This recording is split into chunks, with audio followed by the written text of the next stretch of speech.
Aku nggak bisa ketemu sama kamu lagi. Ini yang terakhir. Dasar perek.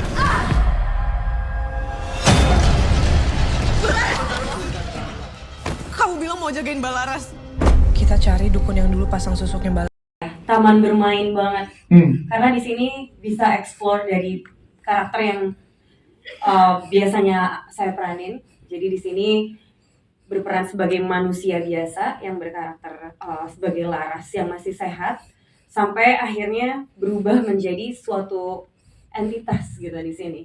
Dan itu yang sangat-sangat menarik. Jadi perubahan tersebut itu menjadi challenge tersendiri buat aku, dan pastinya semuanya berdasarkan riset.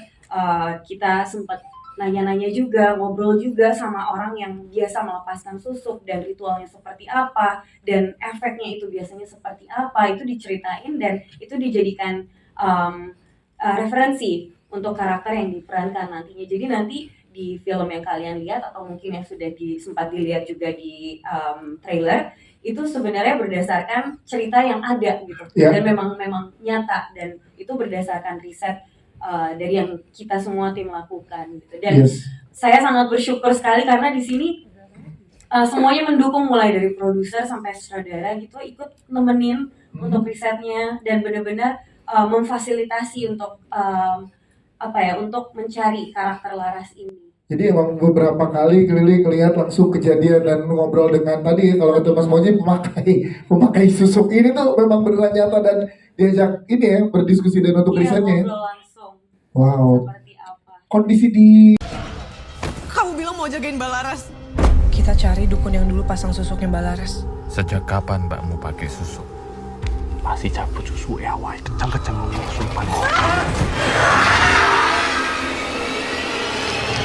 Laras.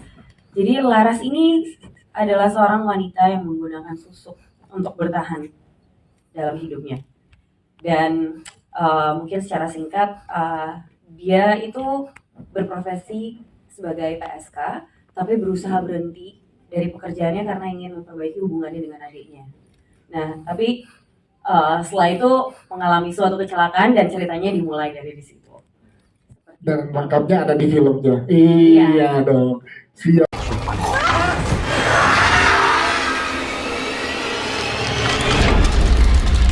Susuk ini isinya jin, lelembut. Barang ini menjanjikan kebahagiaan.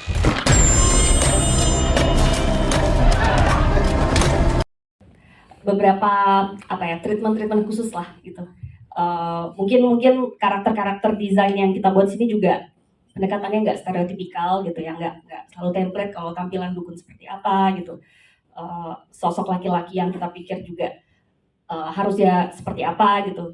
Dan kita melihat bagaimana karakternya di sini berusaha untuk punya struggle untuk hidupnya dan berjuang untuk itu, untuk orang yang mereka sayangi gitu. Jadi sedikit ada horor gore-nya juga, ada sedikit action-nya juga gitu sih. Jadi Dari ide pembuatan film susuk ini sebenarnya sudah cukup lama aku dan Monji punya ya.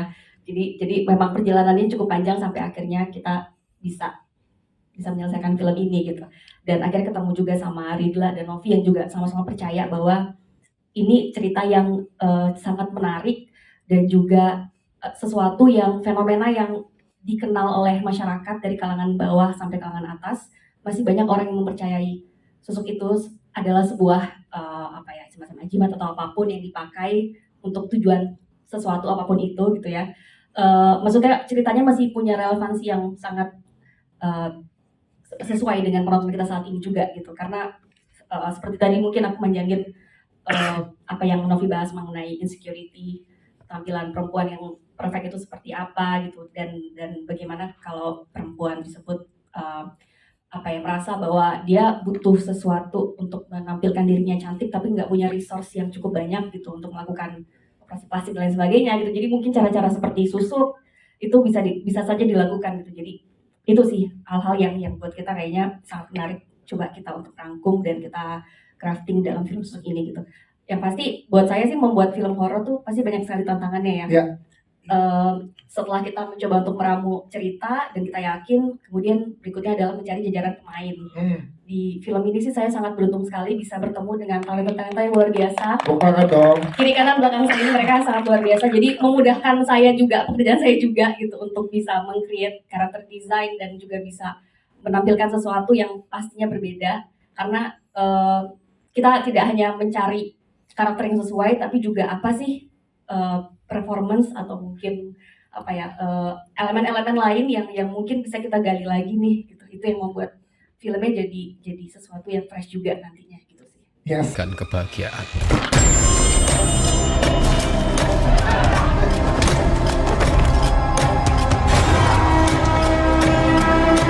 Biasanya orang yang pakai susuk meninggalnya susah.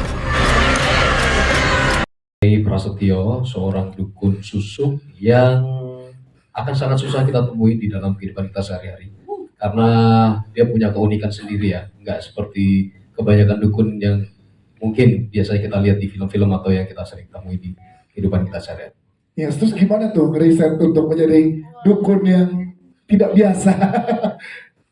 Yang paling menarik menurutku dari proyek ini adalah bagaimana setiap dari divisi itu memberikan kebebasan kepada aku khususnya sebagai aktor merasa sangat dihormati karena kerja kolaboratif itu beneran terjadi. Oke. Dari ingat banget ketika ditawarin untuk bermain sebagai tokoh Prasetyo ini, aku baca naskahnya dan aku telepon Mbak Gita, Mbak boleh nggak kita ada Zoom meeting satu session gitu, aku pengen coba presentasi dan menawarkan ide atau desain karakter untuk Prasetyo itu.